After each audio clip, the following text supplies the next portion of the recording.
कोल्हापुरातील इतिहास अभ्यासक डॉक्टर इंद्रजित सावंत यांना फोनवरून जीवे मारण्याची धमकी देत छत्रपती शिवाजी महाराज आणि छत्रपती संभाजी महाराज यांच्याविषयी अवमानकारक वक्तव्य करणाऱ्या प्रशांत कोरटकर यांच्या विरोधात डॉक्टर सावंत यांच्या फिर्यादीवरून जुना राजवाडा पोलिसात गुन्हा दाखल करण्यात आलाय। मात्र जिल्हा सत्र न्यायालयानं या प्रकरणी कोरटकर याला आजपर्यंत अंतरिम जामीन दिला होता। कोल्हापुरातील शिवभक्त आणि इंडिया आघाडीच्या कार्यकर्त्यांनी केलेल्या मागणीनुसार पोलिसांनी कोरटकर याचा जामीन रद्द व्हावा यासाठी मुंबई उच्च न्यायालयात धाव घेतली होती। आज सकाळी या प्रकरणी मुंबई उच्च न्यायालयात सुनावणी पार पडली। मुंबई उच्च न्यायालयानं या प्रकरणी जिल्हा सत्र न्यायालयानं सरकारची बाजू ऐकून घेऊन योग्य तो निर्णय घेण्याचे निर्देश दिले होते। आज दुपारी कोल्हापुरातील जिल्हा सत्र न्यायालयात कोरटकर यांच्या अंतरिम जामिनाची मुदत संपल्यानंतर जिल्हा सत्र न्यायाधीश D.V. कश्यप यांच्यासमोर सुनावणी झाली। सरकार पक्षाच्या वतीनं ॲडव्होकेट विवेक शुक्ल यांनी प्रत्यक्ष उपस्थित राहून तर ॲडव्होकेट असीम सरोदे यांनी दूरदृश्य प्रणालीद्वारे युक्तिवाद केला। कोरटकर यानं मोबाईलमधील डेटा डिलीट करून मोबाईल पोलिसांकडे जमा केलाय, त्यामुळे कोरटकर याला न्यायालयात प्रत्यक्ष हजर करण्यात यावं अशी मागणी सरकारी वकील विवेक शुक्ल आणि असीम सरोदे यांनी लावून धरली। तर आरोपीचे वकील सौरभ झाड यांनी मोबाईलमधील डाटा डिलीट केला असेल तर त्याचा CDR तपासून पाहावा, आम्ही तपासात सहकार्य करत आहोत। कोरटकर यांच्या जीवितास धोका असल्यामुळे न्यायालयात प्रत्यक्ष हजर करता येणार नाही असं सांगितलं।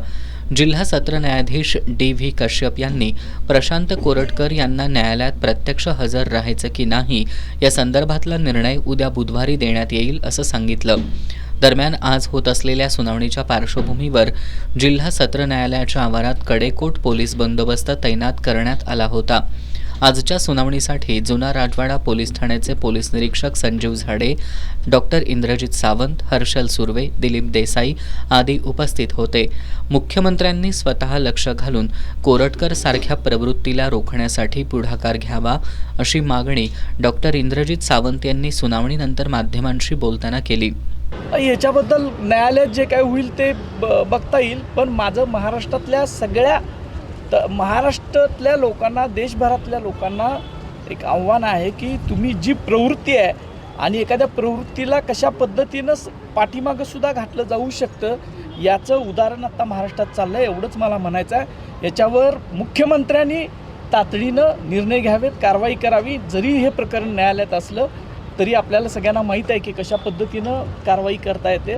एवढंच माझं म्हणणं आहे की आपलं संवेदनशीलता ही महाराष्ट्रानं जपली पाहिजे आणि त्यात खासल्या खास पोलीस दलानं आणि राजकारण्यांनी सुद्धा जपली पाहिजे, एवढंच मला। दरम्यान प्रजासत्ताक संघटनेचे दिलीप देसाई यांनी ॲडव्होकेट प्रवीण इंदुलकर यांच्यामार्फत कोरटकर प्रकरणात हस्तक्षेप याचिका दाखल केली होती। मात्र न्यायालयानं ही याचिका फेटाळून लावली आहे। आता उद्या या प्रकरणी न्यायालयात काय निर्णय होणार याकडे सर्वांचं लक्ष लागून आहे।